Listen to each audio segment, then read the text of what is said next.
Hey guys, I know it's been a while since I've made a video here, but I'm busy editing and I've got someone editing another video, so those are going to come soon. Just wanted to keep you updated on what I'm doing. I'm busy outdoors, sampling this beautiful weather here and grilling up some nice steaks.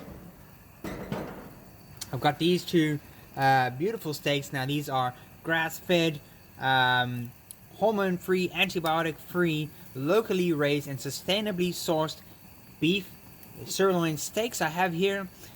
And now these are from Trulocal.ca. You've seen in a previous video, which I'll put a link to in the description box and in the corner of this video.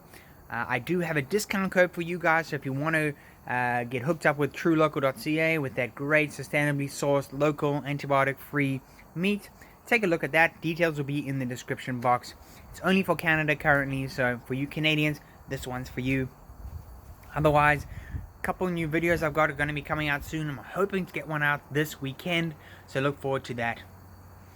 As always, thanks for watching, guys. Keep it keto. Messed that one up.